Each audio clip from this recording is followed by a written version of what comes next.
person to talk about people about is choice, especially in a post-feminist environment.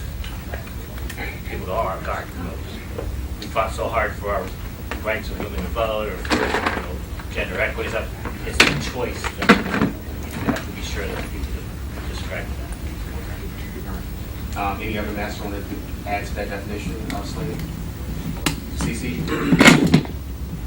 CC, can you hear us? So, Can you hear me okay? yes, we can hear you now. Okay. I guess I couldn't hear very well the other answer. However, if you venture an answer, at least in our household, a slave is one who makes the conscious choice every day to bend their will to that of honor. Okay. So, I think for me also, it is about service, but for me it is again about willing service. Sometimes I've had boys who are like, I want you to break me, and I've been always comfortable with that. Do you want to serve me or not? So for me it's about willing service, the willingness to, as she says, leave your will for me.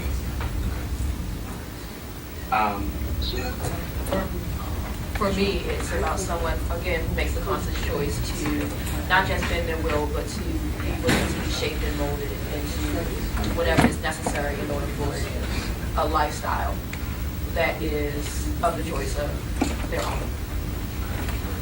so conversely, for those that identify as slaves or boys, can you define what an active master is for you? For myself, for a master to me is someone who wants to take control and help me become a better me, to help to set aside the rules and guidelines of the household and help show that shape me to help me become better at serving him or her in their own way and willing to accept my service. Anything else? Anybody want to add to that definition of a master from the slave perspective?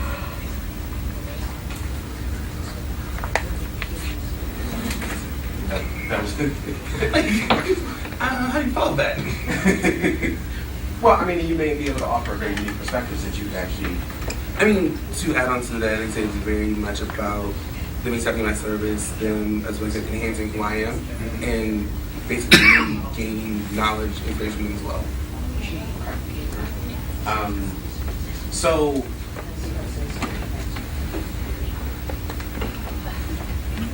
in your journey, and I'm going to specifically talk to you. I'm going to specifically talk to you, Savvy. In your journey, at what point, since you have experienced it from both sides or are currently experiencing it from two different sides, what led you from one side to the other, and where are you in that journey? Well, my experience as a master to me was great. I felt that I learned a lot, but also through my journey was always taught like sometimes you need to experience something before you can experience one side of a thing before you can do the other side of a thing. And for me, after my tenure as a master, I was like, you know what?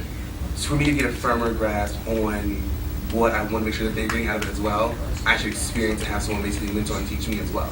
So then I decided to be a boy and have someone over me.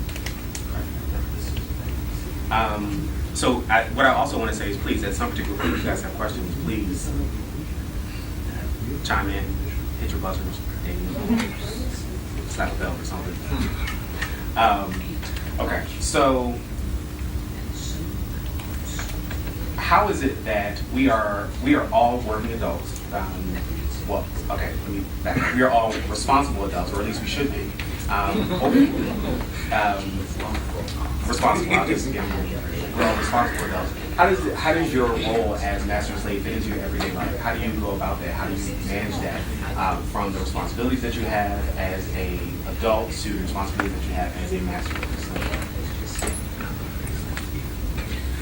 For me, from either side, for me, I built it into my everyday life. I'm very much a scheduled or structured person. So for me, when I picked up responsibility on both sides of it, based on what I saw was needed and how to best efficiently manage that, and also in both situations, the lifestyle and the partners I worked with, their needs and their schedule kind of worked well with mine. So pretty much it was a very easy transition in addition into my own life. So basically between scheduling, constant communication for me is a very important thing. And that kind of makes all the difference in the world because you can't always be in person, but constant communication can kind of assist with the not so much often face-to-face. Anyone else want to add to that? I'm in a kind of unique position just because I am married to my owner. And I am also someone who is venturing from the right side of the slash to the left side of the slash. So for me, building it into my everyday life very much has a lot to do with the relationship that we have as a partnership, not just as owner and pet, but also as husband and wife. So managing the household, because I'm also run my own business, and I'm also in spiritual service, which is a whole different dynamic that adds into this. Just a little dash. So for me, it's not necessarily so much about scheduling, but it's about moving through these spaces and understanding what can keep our household, not just as an owner and pet, but as husband and wife, running smoothly and doing what I need to do and understanding. I have a certain amount of latitude because I'm a cat, I'm not a kid.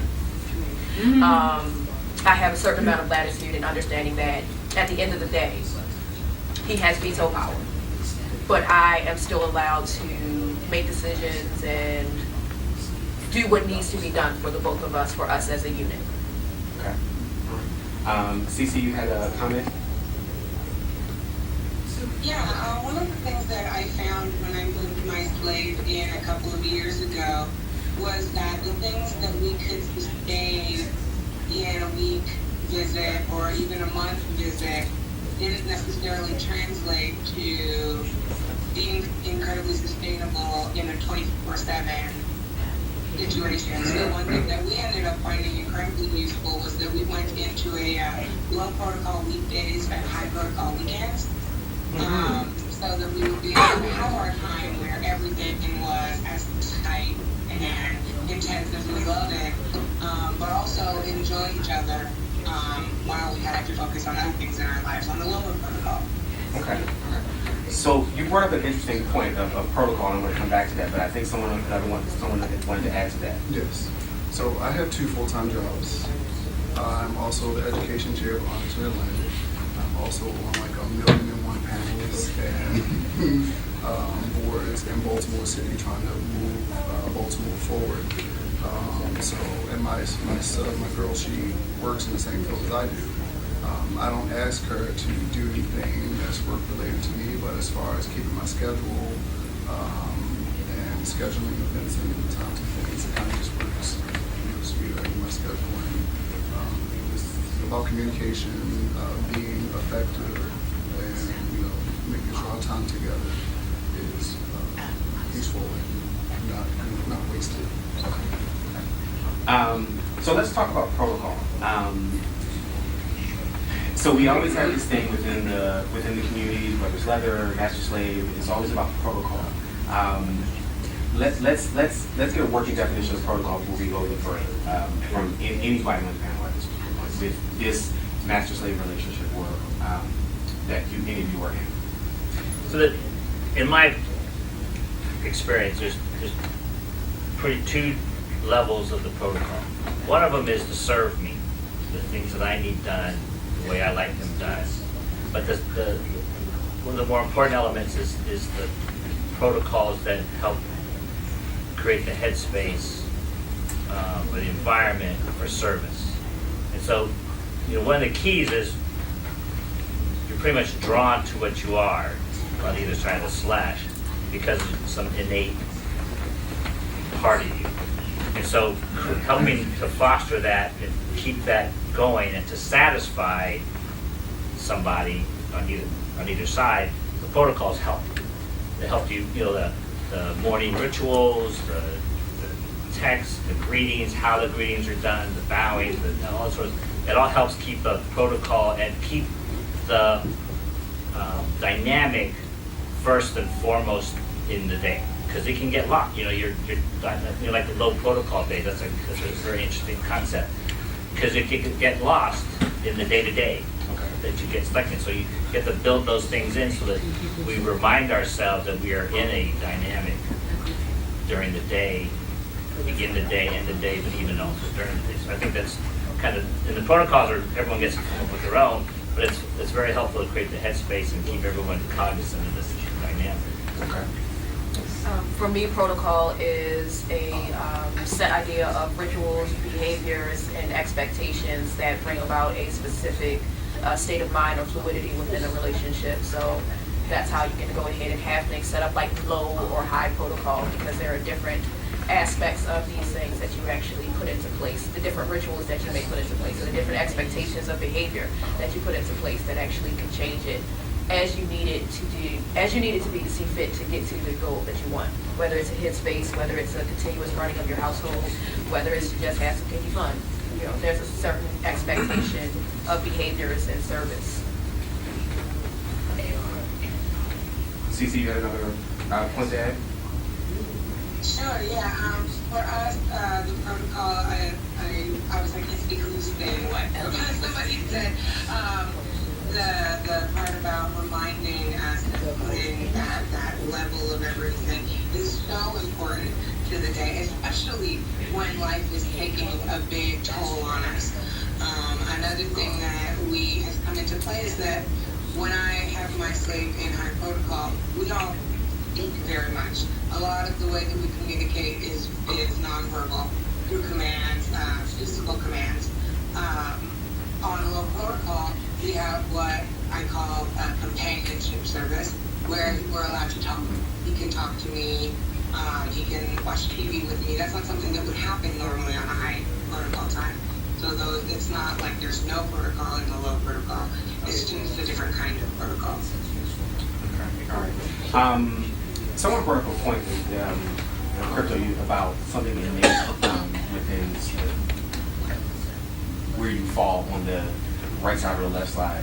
So this brings up that question, and which we've probably heard is associated with other things, like whether you were gay or straight, or whether it was nature versus nurture. So does anybody else feel the same way, that it's just something innate, you just kind of fall on one side or the other? Or and if that's the case, then how do you explain those people that may kind of cross the slash or kind of go back and forth? Yes. I have found personally that in an everyday situation, in the most ideal, when you didn't have to go to work and you didn't do anything, it was just you were able to do whatever you wanted and no consequences, I'm a slave. Okay. However, you put me in front of a patient and I'm a nurse, and I'm going to be dominant. I'm going to tell that patient what to do because I have to do a specific job. It may be learned, because it is a learned skill, but I believe that is true for everybody in their skill of life, whatever that is. Whether you're in the kitchen or you're at a job, in that job you know your job to the point where you are in charge of your job and you're in charge of that point. And I think that's where a lot of times things come about. For instance, I'm a needle top. Because I work with needles in my everyday job, I'm a needle top. But I would never consider myself a master necessarily, but I could definitely see how others who might be very toppy in certain things consider themselves a master at some point and then a slave at other points, depending on where they're at. Toppy. Yeah, so I'm gonna say I'm her master, and so I have the exact opposite. At work, I'm in a service trade, so I'm a welder. I have to be subservient almost completely to a military style to people that I work for. So I've got to take my mastery stuff off, and I have to follow orders, and I have to make sure that the things are like that. And then when I go home, I have to do the exact opposite that she does. So then I engage her as the master and the top, and we do that kind of dance when we're at home, so that she can come off of her day and become what she really wants to be, and I can come off of my day and be what I really want to be. Does anyone find that it's a struggle to kind of go from your responsible side to your no responsibility side? Does anyone find it as a struggle in any way?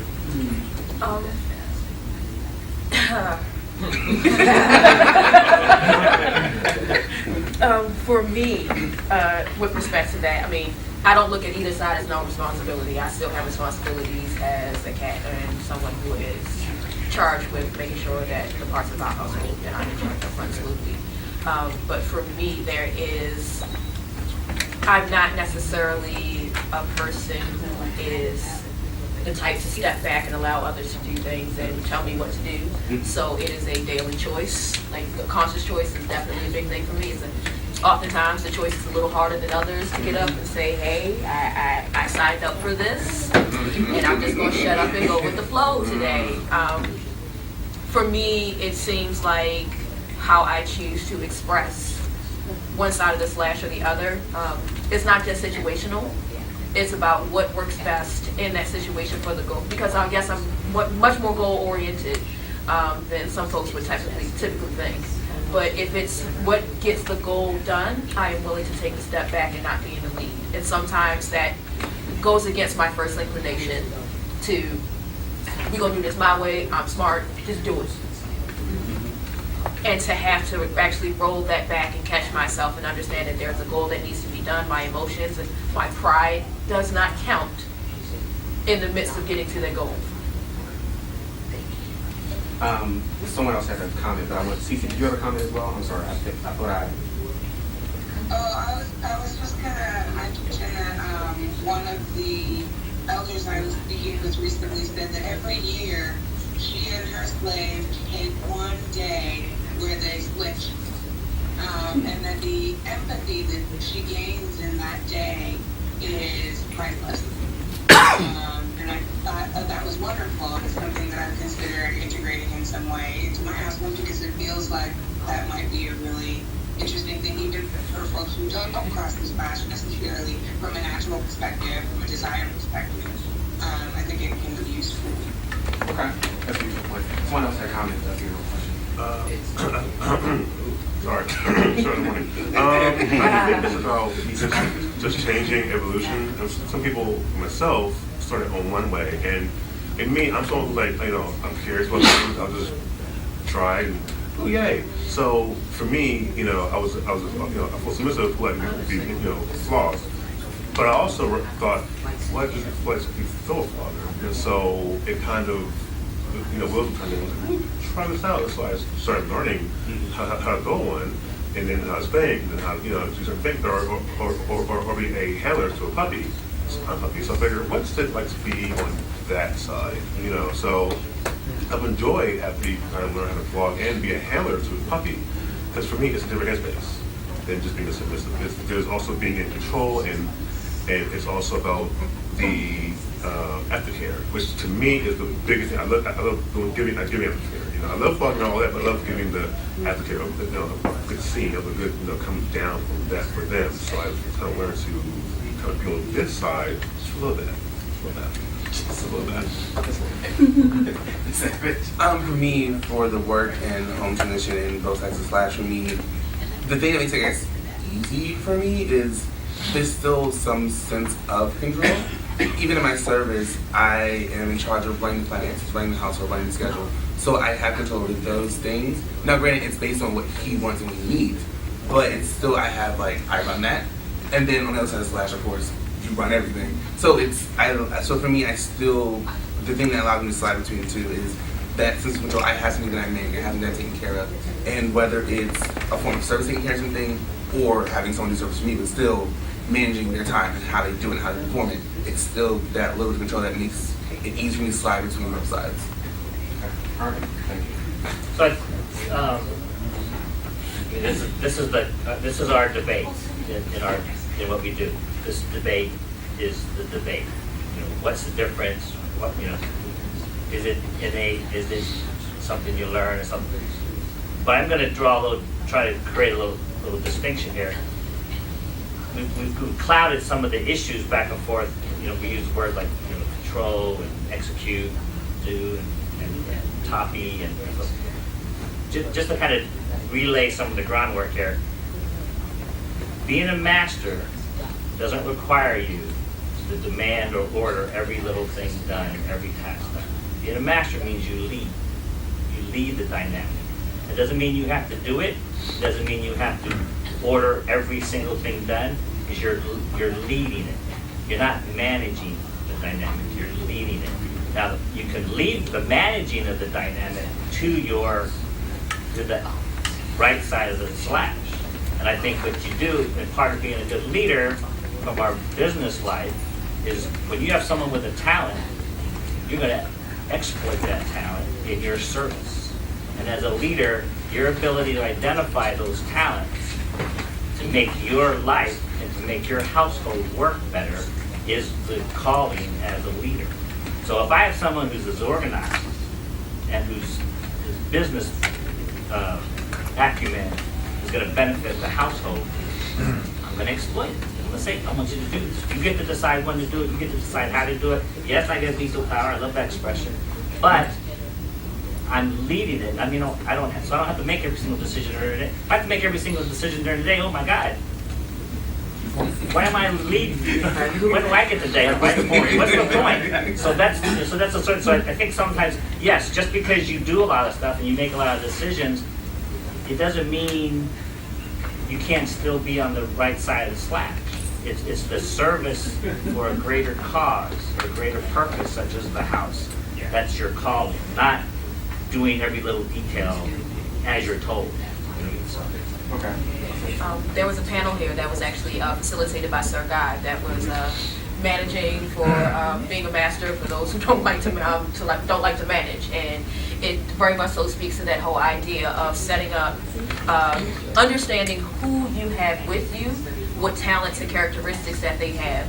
Can they use these Can you have them use these characteristics and talents to actually further the vision that you have for yourself, for them, and for you both as a unit? And it does not mean that you have to sit there and look over them and check A, B, C, D, E. If they are competent, if they are intelligent, and if they are good at what they do, that they are able to actually go forward in executing the plans set forth for the goal. So it's not necessarily, like you said, it's not necessarily about having to do every single little thing. It's about the ability to understand who you have with you. How can they fit into this idea of what you have as a plan for them and a plan for you both as a whole, and allowing them to do what they do best. Because there's nothing worse than someone who squanders talent, whether it's you or someone under you. And as a leader, that is just, you're no longer a leader. You're just, I don't know, shit. And this is why we use space. I think for me, like giving up, I think for me, giving up control is something I'm working on. I think that's my struggle. Is I'm so in control of my situation that giving up some of that to somebody to help them serve me can be a problem sometimes. So that's something I work on. It's hard. It's hard. Because I think a certain way, I'm very specific about how my life is and how things run. So wait a minute. So hold on. So you're saying that you are a master, you want someone to serve you, but you don't want to give them the control to do what they need to do for you. Is that? It's giving up the control of how I do things to have somebody else do it for me. It's a challenge. Yeah. Interesting. Because You you have have, to. micromanagers, and then you have those who are just like, I told you to do it right, be gone. Interesting. Most of us struggle to find things for our S-types to do. Yeah. Struggle. I'm gonna take a couple questions. I see that with my master too. The delegating requires they're never going to do it exactly the way you do it. Or if you want them to do it exactly that way, it's going to take so much work on your part to train them to do it exactly that way. You might as well just do it yourself. I was also going to mention Sir Guy's workshop because that was what I was thinking. As a slave, I like some of the management stuff. I'm good at some of that stuff.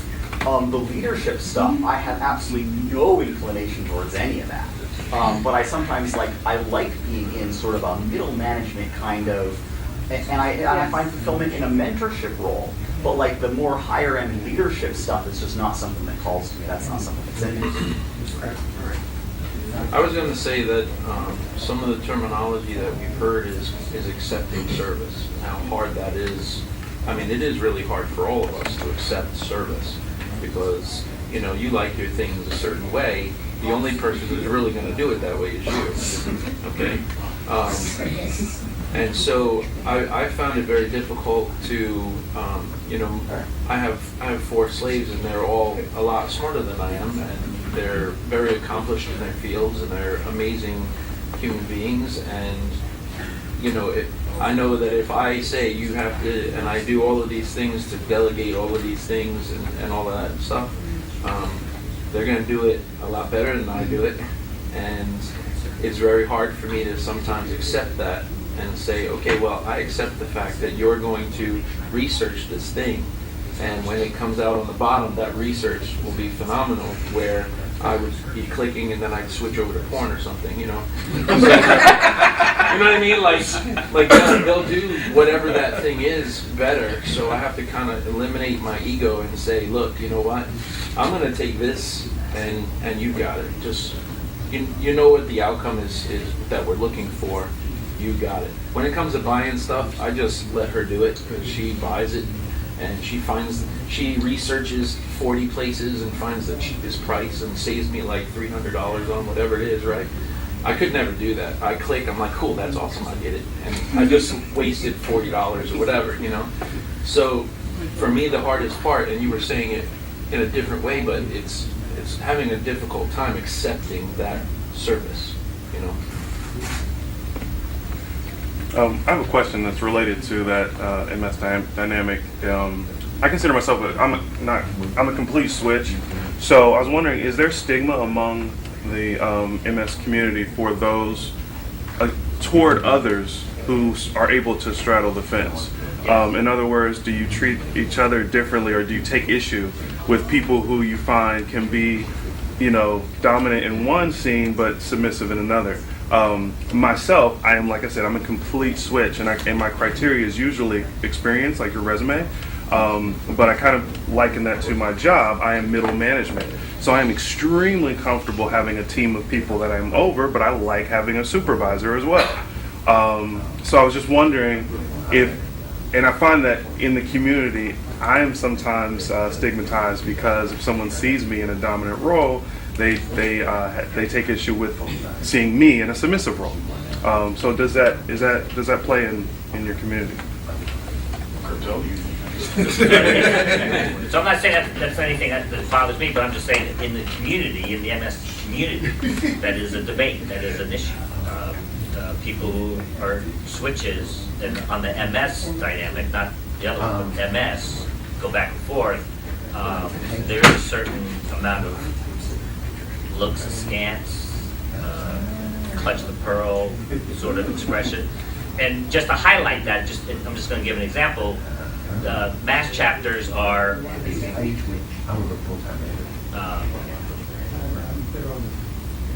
run by, you have to choose, when doing a mass chapter. There's a mass chapter in New Jersey that was started, and it was run by, and the person who started it was a switch.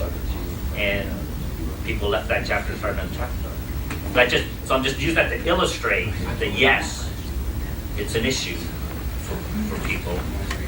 Less so, definitely less so in our community. You know what I mean? In the people of color community, it's less of an issue. Interesting. So we have a couple points. But I want to come back to that in a second. So I'm going to go 1, 2, 3.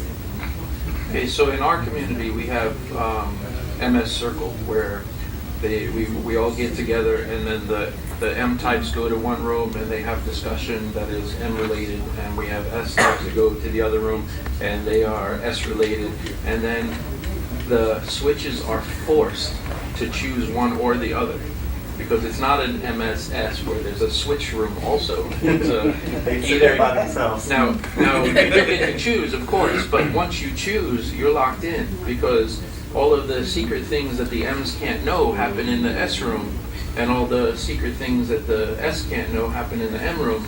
So if you switch from one to the other, you bridge that gap that they don't want to bridge to. So that I feel, and I've said it 100 times, that I thought that was very discriminatory against the switches, where they couldn't, maybe have a switch room. And at the time we had, I want to say like 15 M's and 14 S's and 2 switches. So they were like,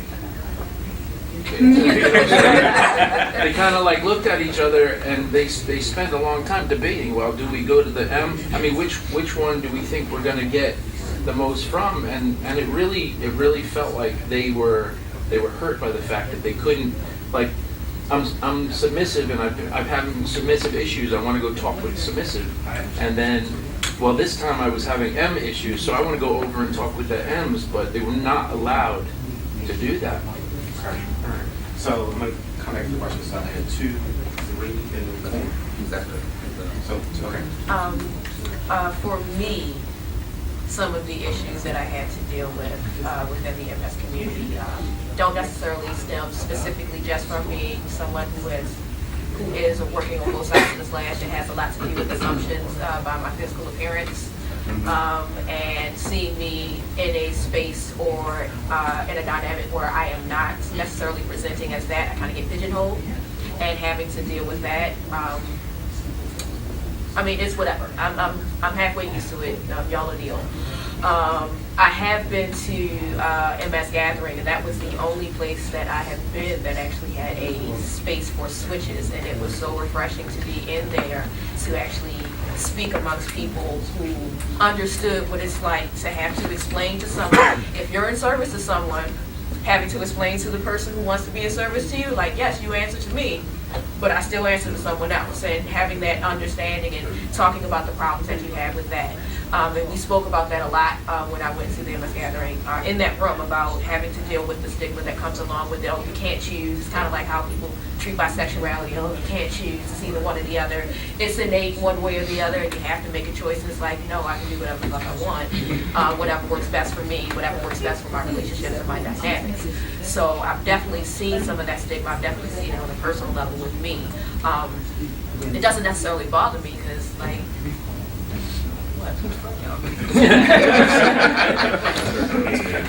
Okay. Okay. I think it's one thing to be a switch in terms of play, but it's a whole other thing to be a switch in terms of your master-slave identity.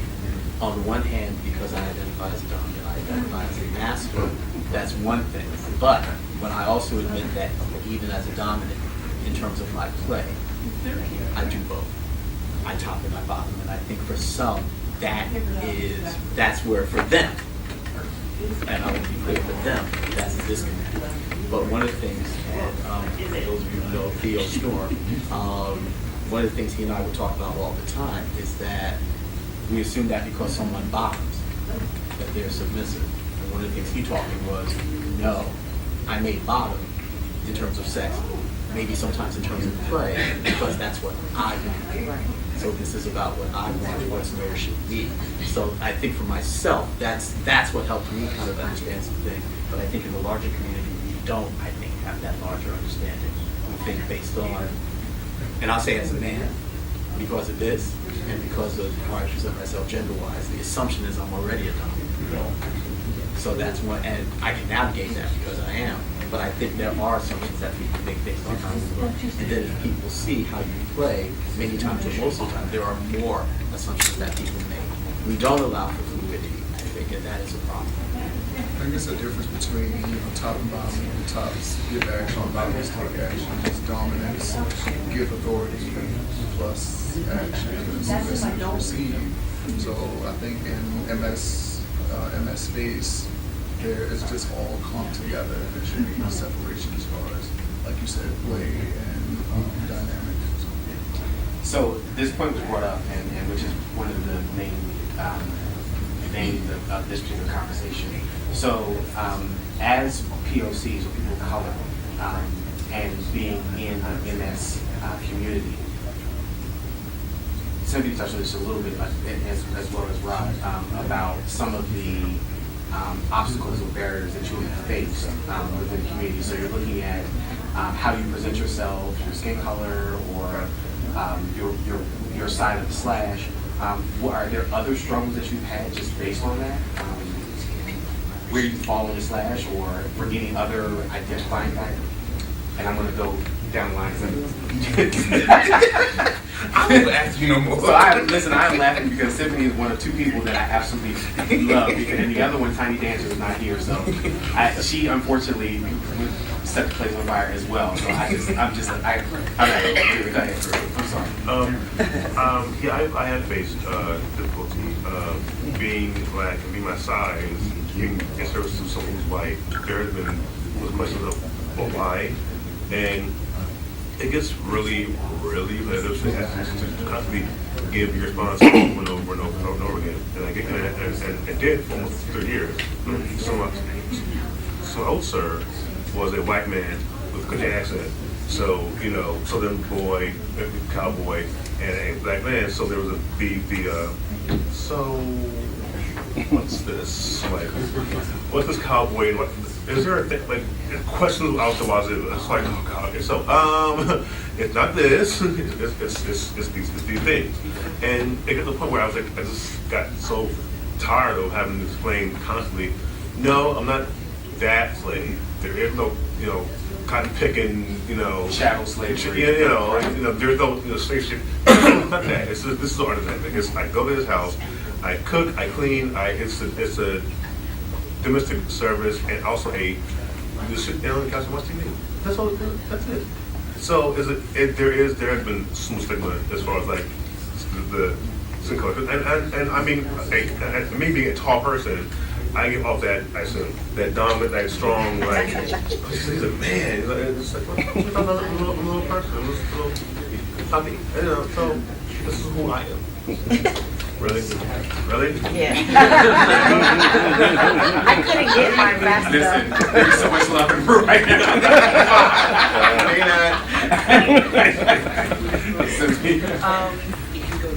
One of the first things that I deal with quite often, and I'm actually going through this process right now, is actually dealing with other POC, and specifically black folks. We don't do that master slave thing. Cookies for you. I do. Because I have to deal with, even outside of the ethnic community or the King community, deal with people who look at the idea of submitting to someone with me who presents as a feminine person. Oh, you shouldn't be doing that. You should always claim the power. You should always do this. I should do whatever I want. Whatever makes me happy, whatever fulfills me. So dealing with the stigma in the African American community and the POC community as a whole of being the idea of taking on slave as a title and a role is something that fits you and actually brings joy to your heart is something that it's still an issue and it's still a problem that actually goes on. Like I can say when I first came in, the idea like I'll never be a slave. And it had nothing to do with what I was good at. It had everything to do with my vanilla perception of what the word meant and how it had to be. And I had to get whipped. Getting whipped is not my thing. Getting whipped and always being subservient and seen as trash because humiliation is not my thing either. So I just had these very specific perceptions of what that had to be, and I see that a lot within the African American community. And as much as we like to say that we are our own people and black people are not a monolith, we still try to hold people to specific ideas of what works for me has to work for you. So is it fair to say, is it fair to make these statements? Yes, POCs do participate in master slave dynamics. Yes, it is consensual. Yes, we do enjoy it. Yeah. And some of my issues that I've had have come from all sides of the community. Are those fair statements to make? Oh yeah, like definitely. There are, it's a whole panel of people right here who engage in it in some way, shape, or form from either side of the slash. We do this. We've been doing this for a long time. We were probably doing this back when there were people who were actual chattel slaves. So, and especially when you look at our history and some of our cultural underpinnings, especially as people of African descent, and how spirituality plays into that. Like I said, I'm in spiritual service. I am in servitude 24/7 to the gods that I worship.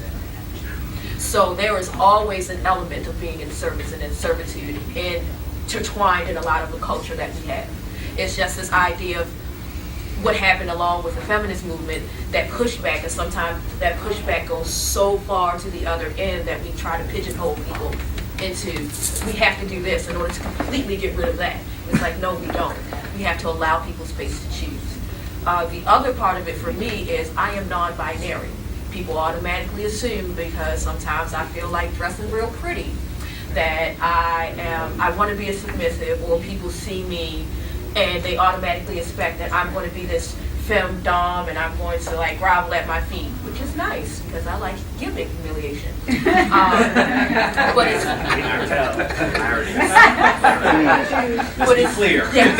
Let's be clear. But it's this automatic perception, especially as a black person who has been socialized as a woman. There is automatically this idea of like I'm the mistress, and it's this hypersexualization that gets attached to it that I deal with on a constant basis. Where, oh, chocolate goddess, let me serve you. And it's like, what?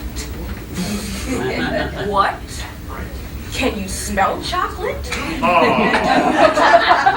Like, if this is how you're going to approach me, we don't have, like, you can't serve me if this is how you're going to approach me. If you're not going to approach me as a human being, you can't serve me. Okay. I want to go and take another comment. So I'm gonna take the flip side from Otter here. So when you're the short Asian guy, you get stereotyped. And it's rarely on the left side, right? And there's not a S side bone in my body. And that's just my whole life. I've been fighting that categorization in every aspect of my life. So yes, it's we all get and I imagine this happens. Every little subgroup there's some fetishization going on. Redheads, short people, tall people, large people. I mean, there's a lot of fetishization going on. So I think we all will suffer from some of that, no matter what we do. But yes, we have to fight that stigma to establish yourself in your truth. So, all of you being a part of the Onyx family, if there are, where are we with time? I want to make sure. 30 minutes? Oh, okay, we're good. All right. I have a time I'll pull up for you. Oh, okay. So if you, this is not a closing statement, but I just want to, if there's something that you want anyone who is here today to take away from this this discussion, what is that one thing you would want them to take away from this conversation about Onyx members, POC being part of the MS community? What is that thing that you would like them to take away from this? And which may actually open up some other questions and conversation as well, but what is it that you would like people to take away from this? Let's start with you. I think one of the things I was interested in is people seeing Onyx as not just throwing great parties. I know we have conversations like this amongst ourselves all the time. But I don't think a lot of times either people see it or people want to see it. So I think for myself personally, this is the way for all of us to say, we're not just party brokers. We're not just raffle sellers when it comes to these parties. The brothers have said is we need more education. And I think one of the things around this doing more education is letting people know we are actively participating here in the dynamic. So that's one thing that this specific matter I'd like to in truth, we are all human beings. We all have all the same desires. Whether you're brown, black, white, whatever. If MS is what it calls to you, why can't you join us? Why can't we enjoy MS? Why can't we enjoy any kinks and fetishes that anyone else does? We all have the same desires. So again, whether you're short, fat, small, whatever, we all have to have that same desire. Hey, about you? We all have that same calling, the same draw to be and more switch. We are sitting in the library right now that was started by two girls who are part of the Onyx family that showcases not just leather, not just kink, but also the MS community. So it's not as if we haven't been here. It's not as if we haven't been putting in the work. It's just that right now we are in a very unique position to actually change some of the perceptions of how we have been moving throughout this community and how we've been an integral part of this community. With that being said, don't be afraid to speak to members of Onyx and think that we don't understand what MS is, because there are those of us who participate in it, there are those of us who live and breathe this, just like we live and breathe Lebanon. We are here, we're open to questions, and we appreciate the differences in all of us. No one wants all of us to be exactly the same. It's hard to put things in homes. No, whatever. That's another conversation. But we're not all the same, and we don't want you to see us as the same as you, and I don't see you the same as us. But we can always find common ground. I think for me as a person who identifies as homosexual but has females in service, that's usually a question I get all the time, or where confusion lies with me. I don't think service has gender, or should be there should be gender attached to that. If somebody wants to be in service to you and they are great at what they do, and you feel like I am somebody worth being served, so be it. I would like for people to take away that we're all not put in a box. So, ask some questions. Feel free, reach out. Cece, I'm sorry, you were waiting, Cece. She's here. You have the floor. It's been great. I would say about 80% of my S types are gay men, because in my world that makes things a little bit easier, because you don't have the potentials of romance coming in and trying to muck things up. I would love for people to walk away from this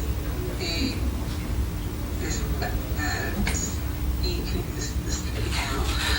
My words. I would love for people to walk away from this panel seeing a little bit of yourself in all of us and a little bit of us in all of you. Thank you. I want to say we are more than our patch. Last year last year, months ago, and I got more responses of, I love Onyx, but they didn't talk to me. This year I did not have events, and people actually spoke to me as a person. So I wanted to say, yes, we are part of Onyx, but we're also part of MSP. We're also part of de-escalation. We're also part of the community itself. So when you speak to us, not our patch. That's when I noticed from last year, this year, was that a lot of people, when I had my best friend, spoke to my patch, not to me. So one thing I want them to walk away with is talk to us, not our patches. Yes, we're part of our organization. If you have questions about that, we are happy to answer them. But we are more than that. And that's kind of, yeah. So we have questions, right? And we jump right in. So let's take your question. Hey. Or comment. Yeah, no, it's a question. For as many of y'all as feel comfortable speaking to it, I know, like, personally, as like a Southern white boy, it's been really hard for me to even be okay with using MS terminology. Like, it was a long journey for me, and so I can't imagine, given the like very recent, very racist, very awful history of our country. Just like, how did y'all come to a place with like to reclaim that terminology? So, but before I go any further, I'm going to say yes, I'm agreeing with you. It's been a very ugly, nasty, horrible history within this country. And present. And recently. And present. Well, yeah. Which might be trying to steer us down a different road, but that's another story. But again, there is a difference between, and we alluded to this earlier, but there's a difference between chattel slavery and slavery within the MS dynamic. So I just wanted to put that out there, but someone else had other points. I like the water version. For me, it's time and place and intent. I had a situation where last embassy, someone was referencing one of my Amish brothers, and she described him and said he was a boy, blah, blah, blah, and someone took offense, tried to correct them. And my thing is, we're at MSC, and the person they were referring to was a boy and a slave. But because it was a person of white complexion, they had a southern accent, but again, it's time and place. So for me, we're at MSC. So if you're going to describe someone to me, you're going to give me their role, their dynamics. You know what I mean? So for me, if we're at MSC and someone says, oh, I'm looking for slave so-and-so or boy so-and-so, it's not offensive because that's their title, that's their role. So for me, it's not so much of reclaiming, but it's, again, time and place and intent. Now, if I'm at work and someone comes out of the office and says, boy, come here, that's a whole different conversation. But in the context of the world, the community, and the world that we're in, to me, I don't take it that way because, again, it's about intent and time and place. Now, if there's someone who's a master and someone says, boy, either you don't know or you're being offensive, then that's, again, that requires more, like, did you know kind of conversation. But again, there are people of color who are boys, there are people of color who are girls, there are people of color who are slaves. So referring to a person of color as those things, and that is their proper title, to me, time, place, and intent makes a difference. Cece, you had a point that you were going to make, and I want to come back down. If you had a point you wanted to make, Cece, or comment? Cece? Cece, are you there? Okay. There she is. There you go. You're good. No, you're there. We got you. I was going to say, unfortunately, I can't see the person that was speaking, but there is a YouTube video of our IMSL 2010, her fantasy, that I always direct people to when they ask that question because it is so telling and so powerful. So I would recommend looking at that. Again, that is IMSL 2010, Melina and her fantasy. But then separately from that, I came from Canada, and in Canada, the experience as a Black woman and a Native woman is very different from the experience here. And to come here and to own a Black slave meant that I had to learn about what the experience here was. It's not the same in Canada. It's very different. So there's a lot of different layers to that. And if somebody there would be kind enough to pass that person off my information, I'd be happy to have a conversation with you if you'd like. Simply had a response as well. And then I do have another question. For me, it's about understanding, like Savage said, intent, time, and place. That word is very visceral for a lot of people. That terminology, those groupings together, is very visceral. And I know enough about me and how I relate to my Blackness that as I go forward, if I were to ever think of serving another, most likely about 99% would not be a white person. Just being very honest, because I know my journey to accepting MS and my journey to accepting those words and those terms as roles and names is very accepting of what other people do and how other people set up their dynamic. And I can't put anything on anyone else and how they set up and how they choose to call themselves. You call yourself High Little Conqueror. That's what you want to be called. That's what you want to be called. If that's how you want to set up your dynamic, that's how you want to set up your dynamic. But for me to actually take on that name and that role, it still is something very visceral for me. So I'm not even going to sit here and say that, oh, it's easy and peasy. I'm not you. Dana can't, Tiffany can't do it. Tiffany won't do it. It's very, it's about knowing yourself and where you stand. One of the things that changed for me to even be able to call other people of color slave was actually coming into the MS community in and of itself. And seeing people who were already here, who were engaged in all different types of relationships, interracially, intraracially, and seeing how they took on this title and this name and this role for themselves and still carried themselves with dignity and did not play it like it was chattel slavery. That's what made the change for me, was actually seeing it in action. So I would suggest that to anyone before you actually kind of say no completely, because I've been coming to MSC for a little bit and been in the community for a little bit. I still know that's not a term for me, but I did not cut myself off from seeing what it could be for other people by actually being in the community and seeing other people live and find joy in it. Thank you for your questions.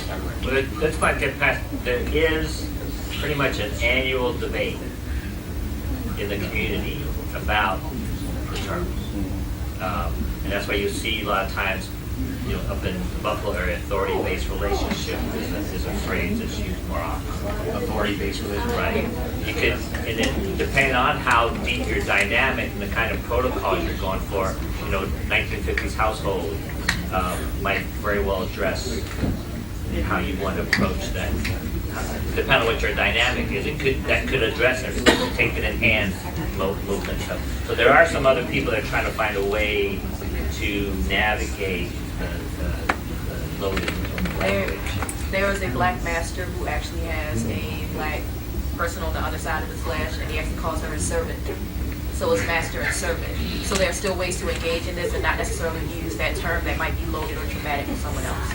So it sounds like, and one of the things that I'm going to say we, because we talk about this all the time, is that people that we learn about our journey is that, and even just for myself, you can start off in one space and you will say, these are my absolute hard no's. And 1 year later, you're like, did that just happen? Like, did I just enjoy it? So, like, your journey is going to be your own, and it's going to change every interaction that you have, every day that goes by. It's always going to change. So, for me, even coming to MSC, there are things that are constantly churning in my brain as well. So it's a journey for a lot of people. So, but I'm going to take this other question. I'm sorry. Wait a minute. She did have her hand up before you, so I'm going to go into address her question first. I'll come back to you. Thank you. I've been saving my comments. Oh. So about the term, one thing that I try to do, because I often facilitate a lot of conversations between S-types about switches and some of the issues that they have. I've served 2 pan switches successfully, one and not successfully the other. And a concern is always that I'm giving my all to someone who's giving their all to someone else, and I'm not getting what I need because of that. And so I often challenge them because, number one, the person that you're serving is always going to be in some sort of service to something else. So is it that, or is it you're putting all of your focus on the fact that they serve someone else? So it is a conversation. I don't want folks to walk away thinking that S-types, because it is an issue that comes up, don't think about that aspect. Is it something I need to unpack? And then also about the terminology. There are a lot of younger folks coming in and wanting to be progressive and changing the terms to, I know some that consider themselves a charge. So their master has a charge. And one of the things they feel is if I use this word, people are going to look at me as if I don't respect those that choose not to use and are okay with using slave. And so, again, that's a conversation that we have when we push back. And I just always want folks to know that just because someone is using charge or servant doesn't mean they don't understand, respect, and research all that there is to know about MS dynamics. And so while some are going to say, no, I don't like it because of this and I don't like anyone that uses it, there are a lot of, especially newer folks in the community that do understand it, and they just want to be okay with using their other terms as well. And then the day of kind of switching was, I thought, a really good idea. And one example for me personally is not really switching, but sometimes when you're in a same gender loving relationship, people think, well, you're both women, so you know what each other likes. And so sometimes you have new folks that think that, like, well, I know what I like, so I can give it to other people and show the world that this is what it should be. And so I've had that experience in grooming and working with other kittens that I know what I like for aftercare, I know what I like, but giving that to someone else wasn't as easy because I wanted them to like what I like. So not that I'm saying everyone needs to switch, but I would encourage especially S-types to maybe experience or learn skills in topping and learning other skills besides just your service to other people, because it can be enlightening. So that's all I want to say. Thank you for your comment. I just want to say I absolutely loved his question, just because I think that is, for us in this room, for people of color, that's a huge debate. And I wanted to say myself, I hold people of color who are in an MS relationship in high regard. I am on the other side of that. I don't accept it for myself, but it does not mean that I cannot respect and expose myself to the knowledge of it and the information and the company of those people, because we're all wonderful people. I myself just can't accept it, and I just wanted to offer the flip side of that perspective, because like what he said in the context of today's, of our society, is that, for me, I feel like my life is a privileged life because I stand on the shoulders of those who did not have a choice. So I cannot position myself to choose to take on, even though I know it's completely different, I know there are differences, but this is just me talking for me. I can't allow myself to put myself in that position or to take on that role or that title. Just because I feel like my privileges in life today are because I stand on the shoulders of those who were not able to have that choice. So for me, it's just difficult personally to take on that term. Again, I respect very much so those who do. My first conference was at Leather Rain in Seattle. And it was amazing. It opened my eyes up to so many things, and even being here, experiencing this, it opens my eyes. I love and respect everyone in our community, but I also wanted to offer, it is difficult. It's a difficult conversation for a lot of people in our community. It doesn't mean we can't sit in the same room. It doesn't mean that we can't party together and have fun together. But I think it should be acknowledged that those perspectives are all in the room together. And I think that's, thank you for that. I think that when you come to conferences and events such as these are the times when you are able to sit and have those conversations. And besides the fun, we were just talking about this earlier. You want to check in with people all the time, and everybody's lives are so busy, and you kind of just want to check in, like, hey, oh my God, how are you doing? What's going on? But you only get to see them at the conference, and you only have like 15 minutes in between this class or the next class, or like coming from the dance to the pool party. You're like, oh yeah, oh my God, everything's good, all right. I see you, I'm being fine. So it's like it's almost like you want to just kind of say, listen, we're gonna have this, whatever this conference is, we're gonna have this day of just communication. Just sit down and everybody just talk. Like we have no event scheduled. We want everybody just come down the room and just sit and talk. Let's everybody just catch up. Let's get 24 hours of just conversation, checking with, hey, how you doing? How's the foot? Hey, how's the arm? Hey, how's your mom? How's your dad? Listen, how your kids going? Oh my God, yeah. Once you get through all that, you can catch up with so many people, and then you can also start to tap into other things and things that are going on in their lives. Like, oh my God, I just went completely off topic. I have two more questions. One, I'll take the question. I'm sorry. I was just going to make a comment. Part of the reason that master-slave is the term that we use is because to some people it's emotionally hot. Well, that's true. I look at some things as an abuse of power, like cop, victim, teacher, student, is abuse of power. And if that's hot and it's consensual between you two people, why not?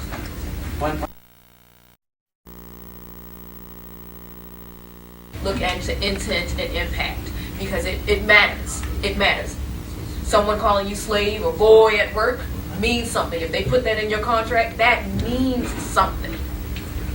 In this context, it means something different. So we have to be very clear, like you said, be very clear about definitions and be very clear about moving through that stigma. But as people of color, we have to be very cognizant and reminding folks that these words and how we may, in this loving space, define it here, has something totally different outside of this space that actually has very real consequences beyond who we're sleeping next to and what we call them. I think the other point, just for myself to interject in here, about when you said asking people how you identify. I think in approaching people, everyone across the board, when you start asking people how they identify, I think it's a safe, especially at conferences like this, it's a safe space to ask, hey, these are the things that I'm into, and this is what I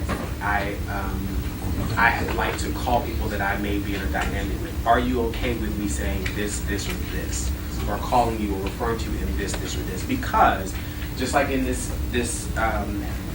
community of people that are within the MS dynamic, there are people that are into other things that may allow for certain things to be used, certain names to be used, certain practices to be used. So I think that's a safe space to start at opening up that conversation. And I think people are receptive to at least you asking that question.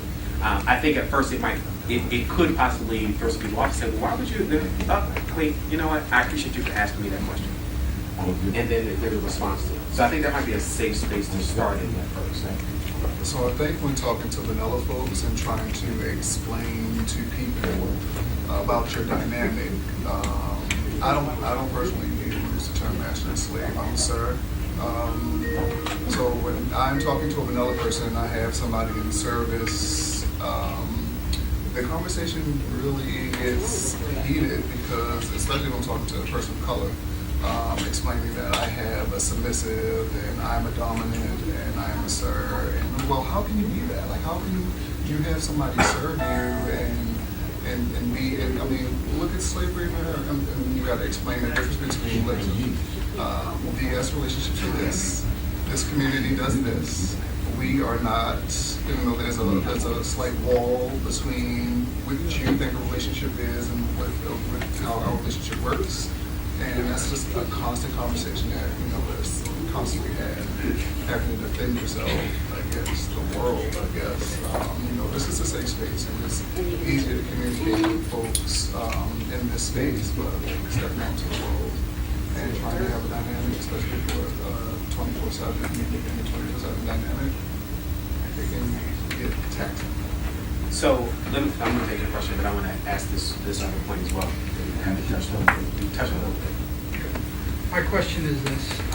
We live in a world that is controlled by media. They seem to want to throw bombs at every chance that they can get. We live in a very enclosed little world. We want to keep it private, and yet anybody that enters into our world and questions what we do has no concept. And when it gets outside of it, outside of our space, the term political correctness comes in, fucks everything. How do we as a group fight against it? One person. Oh, wait, I'm sorry.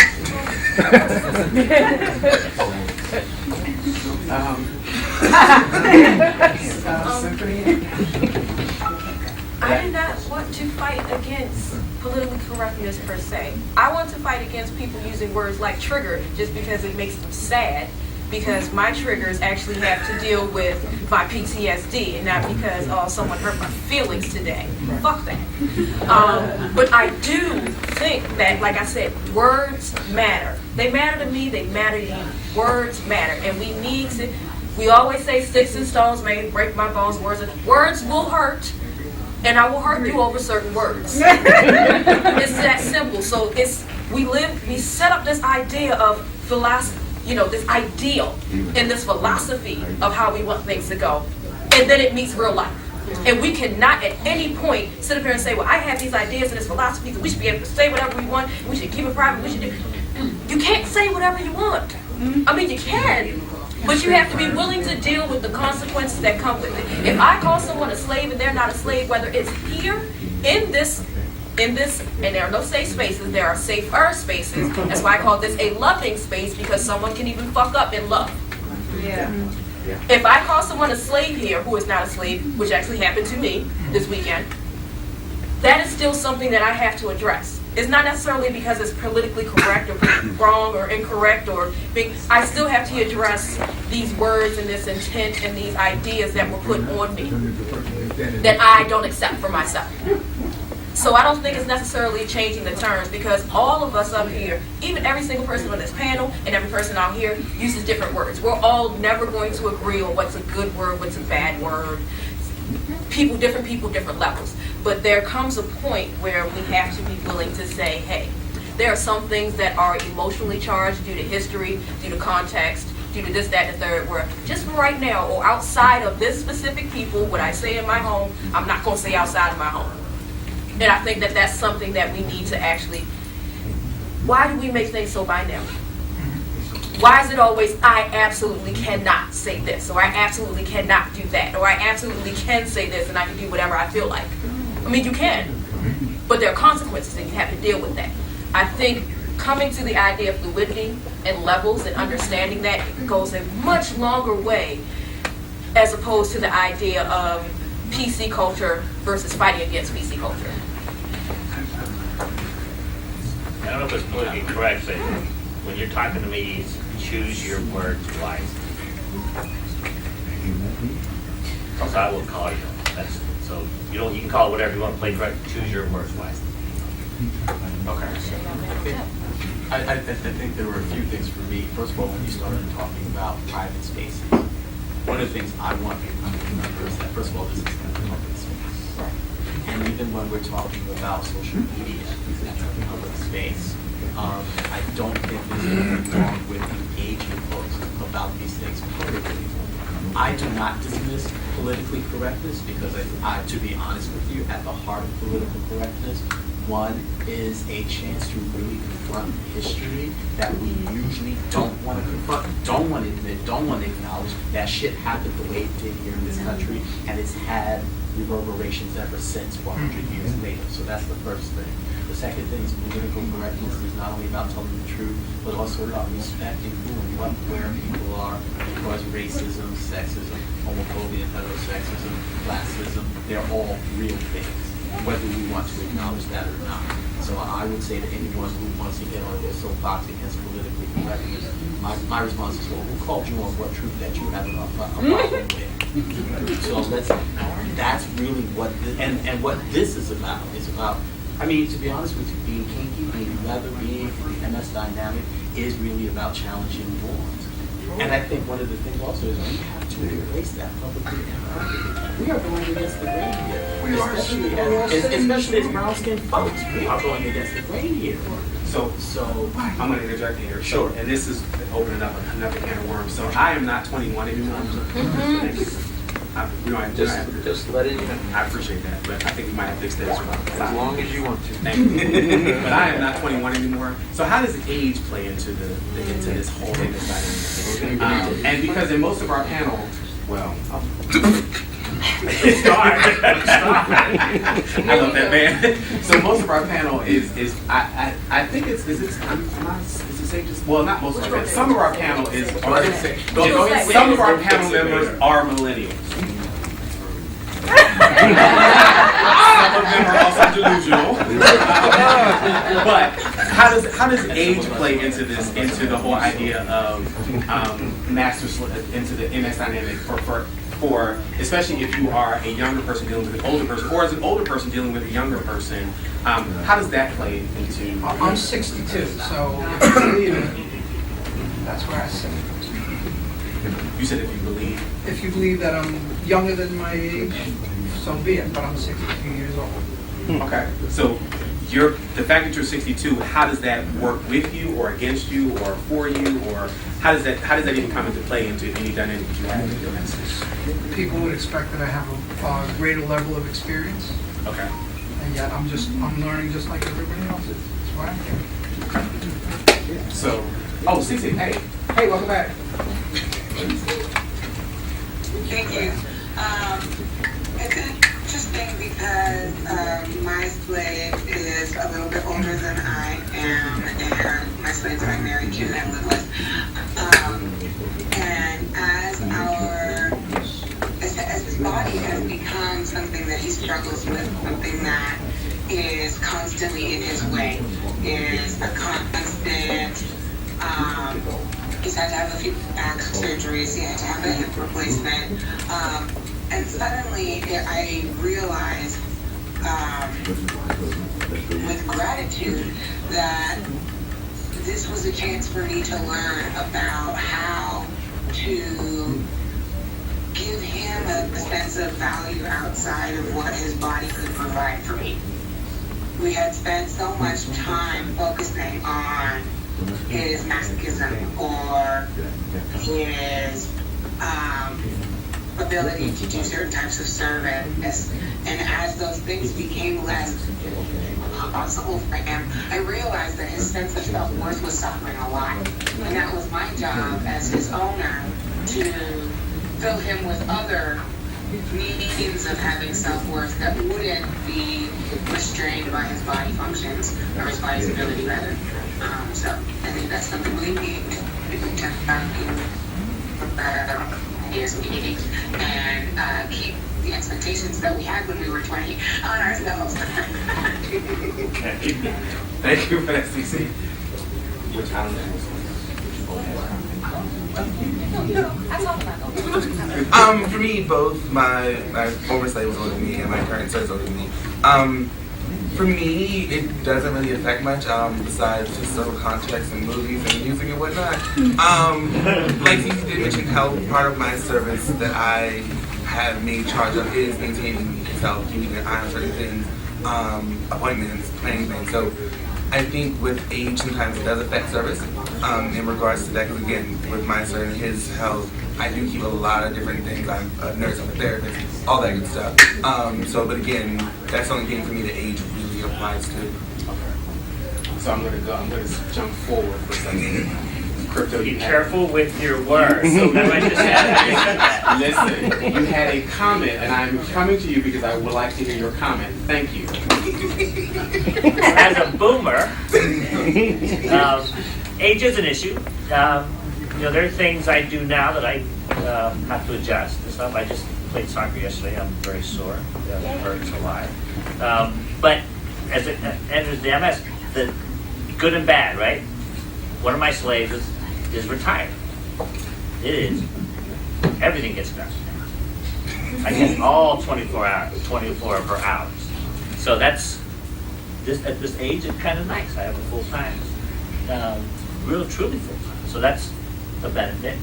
The other part is I do avoid people younger than me because I don't want to be fighting over the radio. Do some music I like. But the other part is I'm post-feminist. I grew up during the feminist movement, post-feminist as an adult.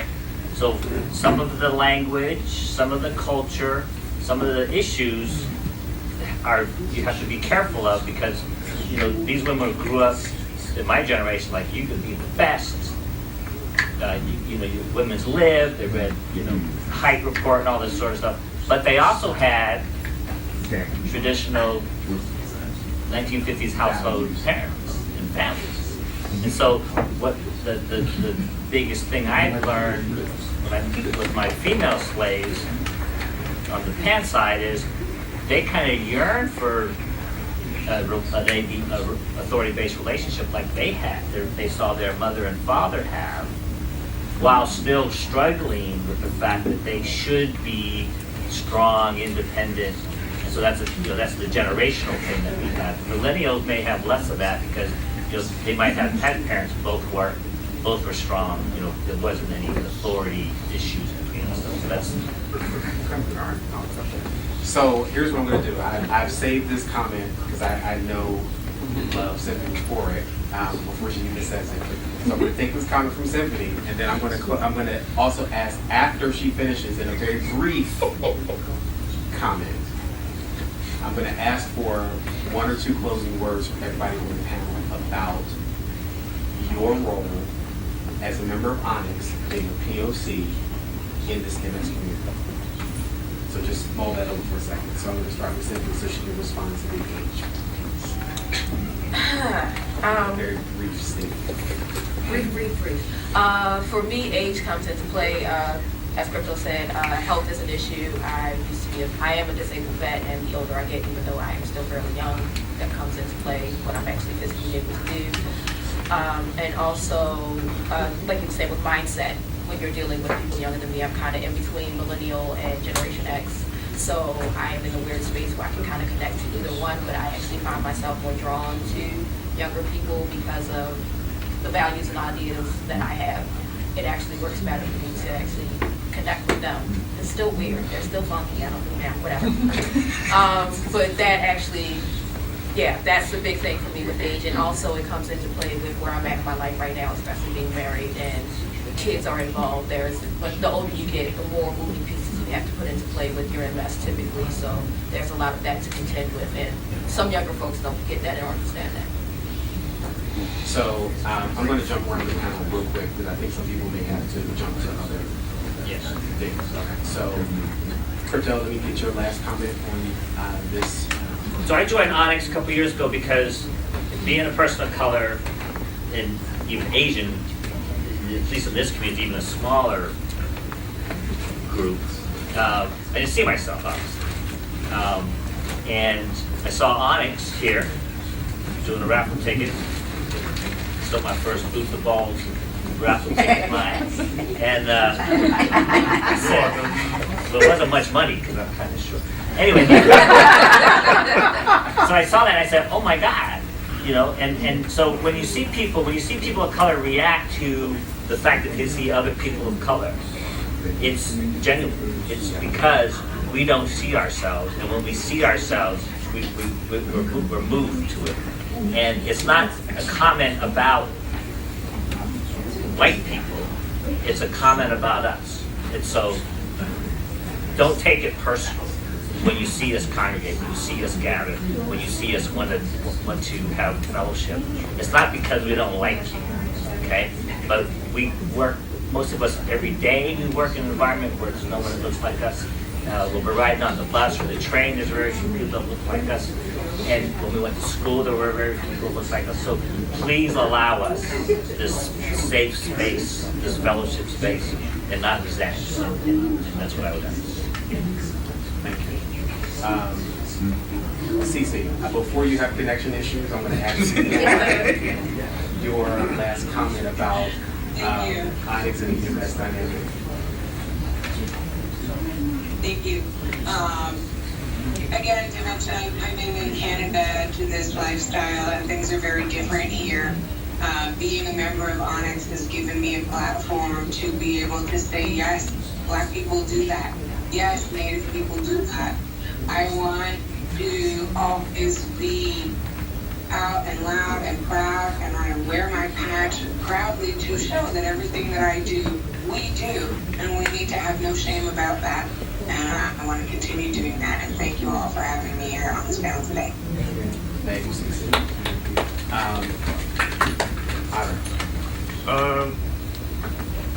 Joining Onyx years ago was something I needed to do for me.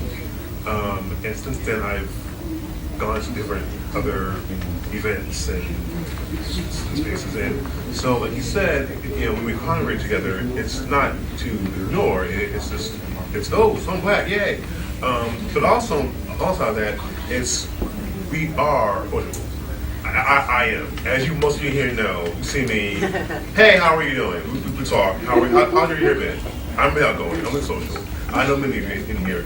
I'm here to say, you know, because I am Black doesn't mean I'm just this hard stone, don't come to me. No, come, approach us, ask questions, talk.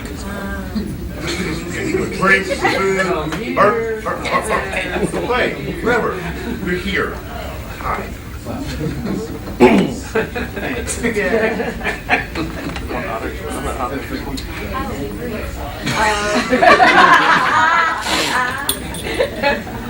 I started my journey to reclaim my power, and I did it in ways that were not necessarily healthy or good for me or people around me.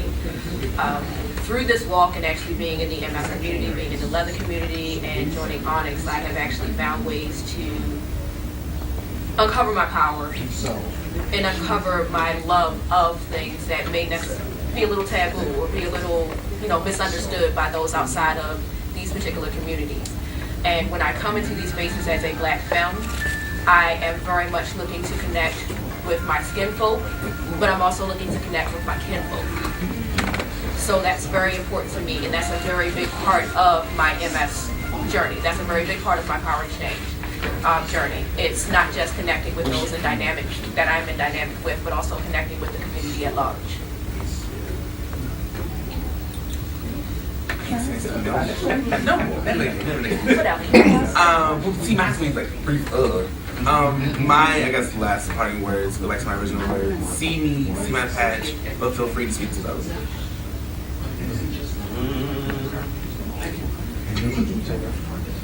Well, before I joined Onyx, I was looking for community and wasn't finding it. So once I met folks in Onyx and became a part of this family, it's opened up so many opportunities for me to learn a lot about myself and the people that are around me.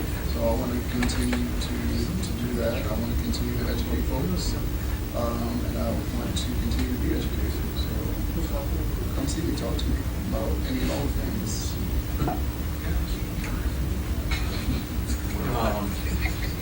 One, just to echo again that Onyx is, we're not just parties. We're more than parties. That's a big thing. I want people to acknowledge my ethnicity and my race.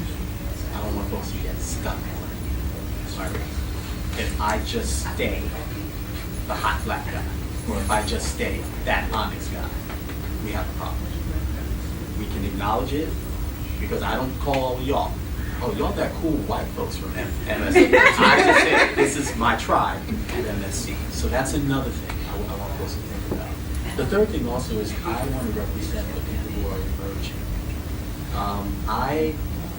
In my personal life, I stepped away from the DS dynamic because when I had a boy 10 years ago, that ended badly. And it's only been recently that, as ironically younger men have been coming into my space, not just wanting to play, but wanting to learn, wanting to be a mentor, and also wanting to explore that dynamic with me, that I've had to say, okay, I'm willing to try it again. I'm willing to learn more as well. I don't have to do the same things again that I did before that didn't work. And I think that, when we sit on panels, I think there's a expectation of subject matter experts. We have arrived, we've done this. I want to represent folks who are still emerging, who are starting all over again. So I want to put that out there.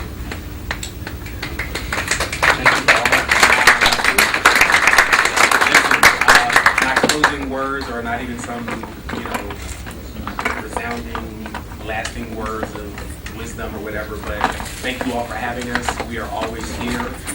We have questions for you, just like you guys have questions for us. We always approach you guys. You can always approach us, and that's just it. Everything is reciprocal, and we love to be included, and we love to be not just asked to the party, but also asked to dance as well. So, thank you. Because Cujo brings the